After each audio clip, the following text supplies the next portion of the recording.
আমিনুল ইসলাম বুলবুলের নেতৃত্বাধীন বোর্ড ভেঙে দিয়ে গতকাল তামিম ইকবালের নেতৃত্বে বিসিবির অ্যাডহক কমিটি গঠন করেছে সরকার। কালই দায়িত্ব নিয়ে অ্যাডহক কমিটি প্রথম আনুষ্ঠানিক বৈঠকে বসে। আজ দ্বিতীয় সভায় বসে বিভিন্ন স্ট্যান্ডিং কমিটি গঠন করার কথা নতুন বোর্ডের।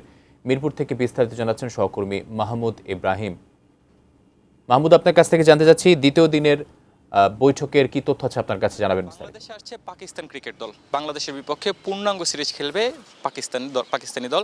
এরই মধ্যে গতকাল বাংলাদেশের বিসিবিতে ঘটে গেল নজিরবিহীন বা বড় ধরনের এক পরিবর্তন, যেখানে সর্বশেষ নির্বাচিত কমিটিতে নির্বাচনে অনিয়মের অভিযোগ তোলে নির্বাচন কমিটি বর্তমান পরিচালনা পরিষদ ভেঙে দিয়ে নতুন করে 11 সদস্যের অ্যাডহক কমিটি গঠন করেছে জাতীয় ক্রীড়া পরিষদ।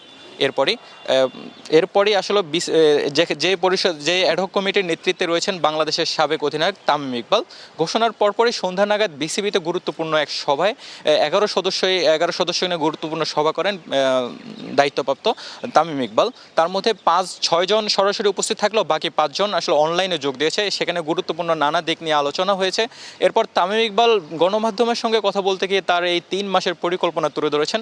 সেটা আসলে সবাই এখন জানে। তার মধ্যে 2টা বিষয় হয়েছে। তার প্রথম যে 2টা লক্ষ্য, তার মধ্যে একটা হয়েছে যে 3 মাসের তাকে যে দায়িত্ব দেওয়া হয়েছে, এই 3 মাস সময়ের মধ্যে একটা বৈধ এবং কি নিরপেক্ষ একটা নির্বাচন সে দেওয়া এবং কি পরবর্তী বোর্ডের কাছে, পরবর্তী কমিটির কাছে তার দায়িত্ব হস্তান্তর করা।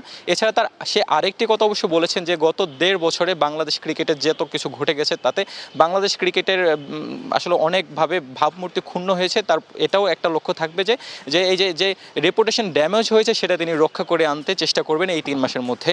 তবে ভিন্ন কথা বলছে বাংলাদেশের বিসিবির সর্বশেষ নির্বাচিত প্রেসিডেন্ট আমিনুল ইসলাম বুলবুল। তিনি জানিয়েছেন যে আসলে 2025 সালে বিসিবির যে নির্বাচনটা হয়েছে সেটা ছিল স্বচ্ছ এবং নিরপেক্ষ এবং গ্রহণযোগ্য নির্বাচন, যার নেতৃত্বে ছিলেন যে নির্বাচন কমিশনারের মাধ্যমে এই নির্বাচন হয়েছে। তার মধ্যে একজন ছিলেন সুপ্রিম কোর্টের বিজ্ঞ আইনজীবী, আরেকজন সিআইডির একজন ঊর্ধ্বতন কর্মকর্তা এবং জাতীয় ক্রীড়া পরিষদেরও একজন কর্মকর্তা ছিলেন এই দায়িত্বে। সুতরাং একটা শেষ হয়ে যাওয়া সমাপ্ত একটা স্বায়ত্তশাসিত প্রতিষ্ঠানের সমাপ্ত হয়ে যাওয়া একটা নির্বাচনের প্রক্রিয়া নিয়ে নতুন করে কোনো কমিটি গঠন করা, তদন্ত কমিটি গঠন করা, তিনি আসলে এটাকে আইনগতভাবে অবৈধ বলে মনে করছেন বুলবুল। তার মতে এটা টোটালি যেটা করেছে সেটা উদ্দেশ্য প্রণোদিতভাবে হয়েছে, আর এতে বাংলাদেশের ভাবমূর্তি বিশ্বের দরবারে ক্ষতি হয়েছে বলে দাবি করেন তিনি এবং কি সবশেষ এই বিষয়টা তিনি আইসিসির কাছে তুলে ধরে নির্বাচিত বোর্ডের বৈধতা চ্যালেঞ্জ করে বৈধতা রক্ষায় তিনি আইসিসির হস্তক্ষেপও চাইছেন। সব মিলে বিসিবির এখনকার যে অবস্থা, আসলে এখানে তেমন একটা কোনো সমস্যা নেই। আজকে বিকালে এখানে যেটা সমস্যা ভিতরে আসলে অনেক আলোচনা হচ্ছে। এছাড়া বিসিবির সংশ্লিষ্ট কর্মকর্তারা নতুন কমিটির কাছে তাদের দায়িত্ব বা কর্মপরিধি তুলে দেওয়ার যে প্রস্তুতি তারা নিচ্ছেন। সব মিলে বিসিবি বাংলাদেশ ক্রিকেটে আসলে খুব চূড়ান্ত একটা সন্ধিক্ষণের মুখে দাঁড়িয়ে আছে। এর মধ্যে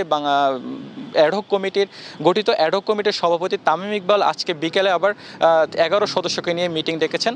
তারপরে আসলে বোঝা যাবে তার এই 3 মাসের কর্মপরিধি বা কর্মপরিকল্পনায় তিনি কী দেন, রূপরেখা কী, সেটা আসলে তিনি এই বোর্ডের পরে তিনি জানাবেন বলে আমরা জেনেছি। বিসিবি থেকে এ ছিল সর্বশেষ।